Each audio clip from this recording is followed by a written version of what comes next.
सभी को राधे राधे, हरे कृष्णा। आपके अपने YouTube चैनल प्रेम भक्ति में आप सभी का तहे दिल से स्वागत है। आज हम सुनेंगे भागवत कथा सुनने से कौन सा फल मिलता है। तो आइए वीडियो को शुरू करते हैं। हिंदू धर्म में भागवत कथा सुनने का बड़ा महत्व है।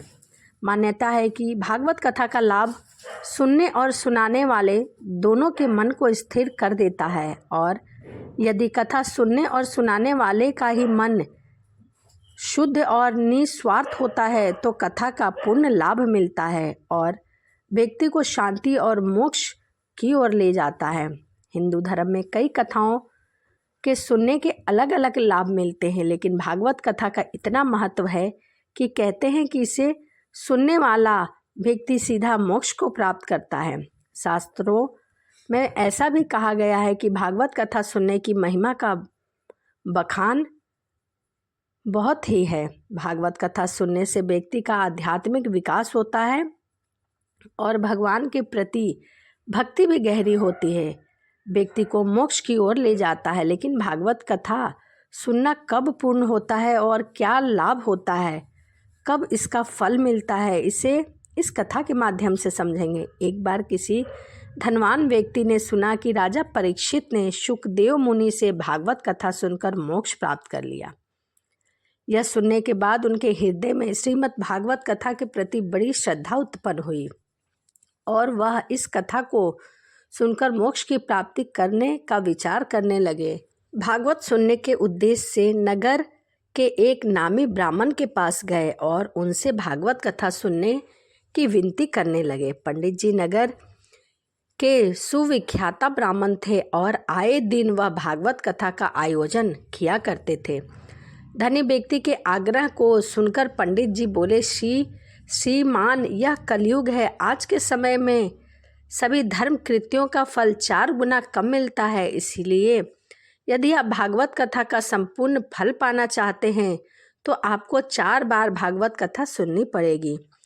पंडित ने ऐसा दान दक्षिणा के लालच में कहा था, लेकिन वह धनी व्यक्ति पंडित जी की मनसा समझ नहीं पाया और बोला, अवश्य पंडित जी, जैसा आप उचित समझे।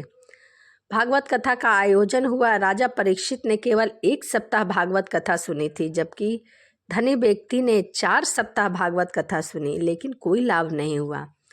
पंडित जी लाभ होने का आश्वासन देकर कथा समाप्त करके दान दक्षिणा लेकर पोटली बांधकर अपने घर को चले गए।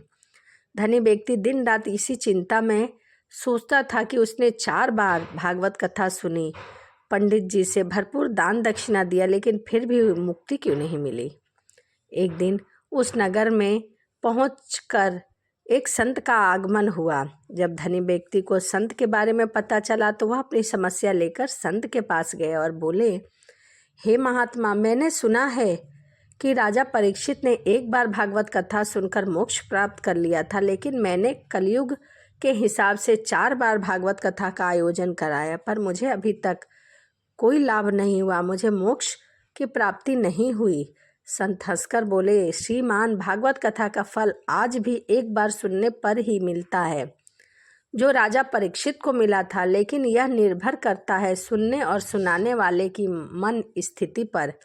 राजा परीक्षित को उन 7 दिनों में केवल मृत्यु दिखाई दे रही थी और वितराग शुकदेव मुनि भागवत कथा उन्हें केवल उनके कल्याण अर्थात मृत्यु के भय के निवारण के लिए सुना रहे थे, ना कि लोभ और लालच की पूर्ति के लिए। बस यही कारण है कि आपको 4 सप्ताह भी भगवान को मोक्ष ना दिला सकी और उन्हें 1 सप्ताह में भी मोक्ष की प्राप्ति हुई। तो यह भागवत कथा का फल है। भागवत कथा सुनने और सुनाने वाले दोनों पर निर्भर है कि सुनने वाला कितने मन से सुन रहा है और सुनाने वाला के मन में कोई लाभ है या नहीं, तभी दोनों का कल्याण होता है। तो यह भागवत कथा सुनने का क्या फल मिलता है, यह मैंने अपने वीडियो के माध्यम से बताया। यदि मेरी वीडियो आपको अच्छी लगी हो तो चैनल को सब्सक्राइब, लाइक करना ना भूलें और कमेंट में राधे राधे जरूर लिखें। तो चलिए इसी के साथ वीडियो को यहीं समाप्त करते हैं और मिलते हैं आपसे अगली वीडियो में। सभी को राधे राधे, जय श्रीमन नारायण।